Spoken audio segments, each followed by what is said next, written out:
So I haven't been back here in the garden area for quite some time. Things kind of got away from me here. I had a lot of things go to seed that I didn't necessarily want to.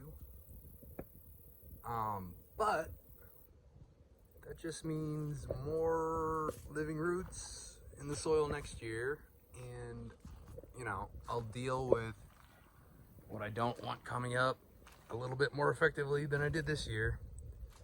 Here's that sunflower. It ended up falling over in a windstorm. It's still alive, but it is not quite as tall and powerful as it used to be. But collecting the seeds. See, the bees like it, and whatever that is.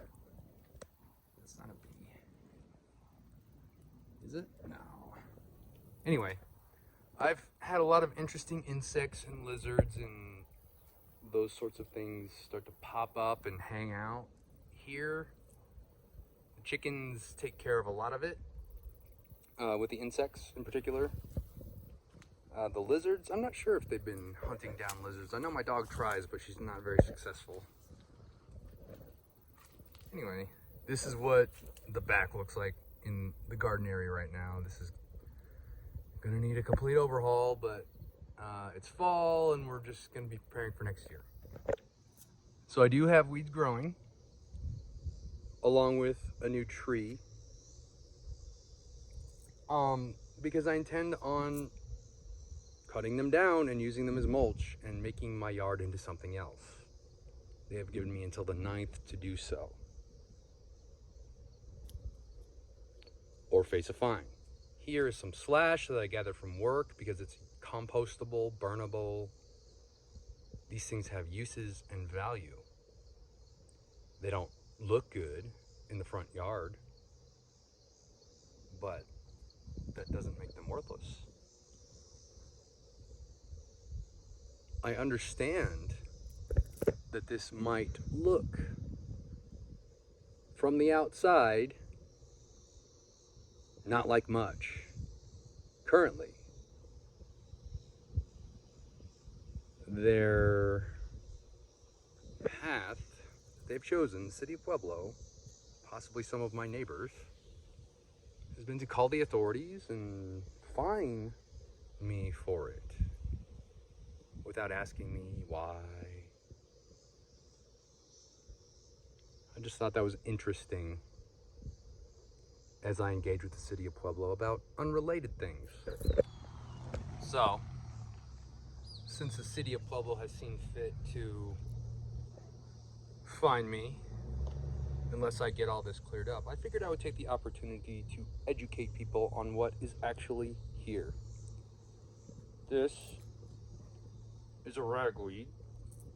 It is something that I do not intend on cultivating here. It has no uses that I've found, but it's still my land and I'm free to grow what I want. This is lamb's quarter. That is an edible superfood, healthier than spinach. It grows easily and freely in Pueblo. I have some in the back that is as tall as my house.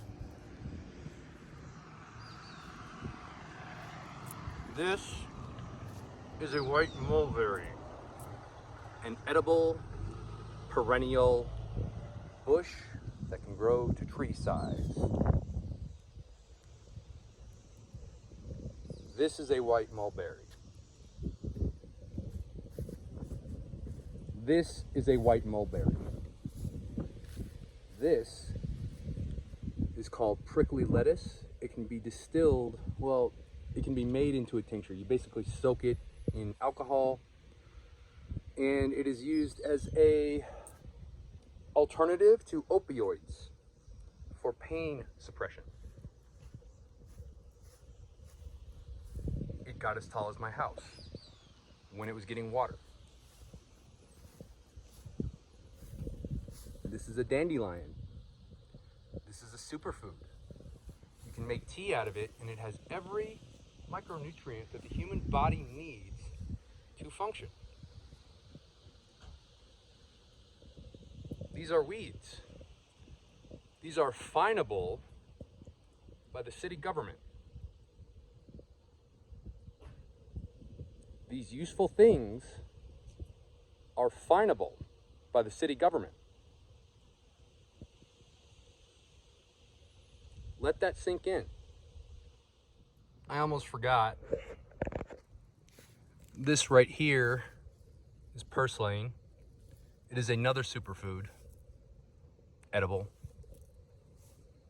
Grows easily in Pueblo, even in cracks in the sidewalk. This is not Purslane, this is something else, but it does grow in cracks in the sidewalk. I've seen it. It's in the backyard.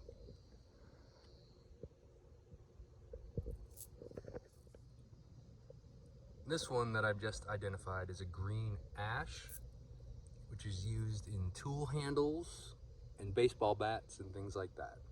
It's not in an ideal location here. I will have to move it, but it's here. It started growing without watering most of the summer, just popped out of the ground.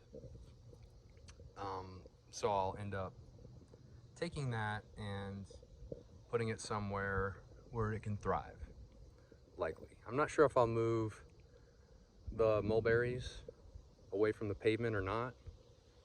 They seem to like it there. I'm not super interested in preserving city sidewalks, so if the roots destroy it, well, maybe that's not the worst thing in the world. Maybe trees matter too.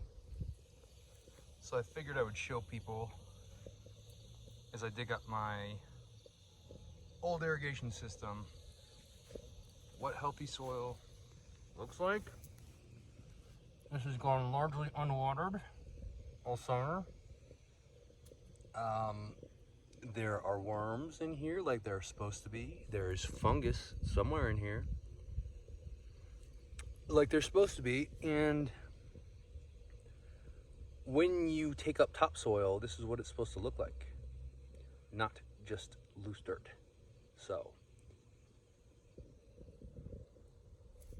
just to show you guys again what your lawn should look like when you dig into it, is this dark chocolate cake look with roots and worms. I promise they're here. I've seen them. I seen it.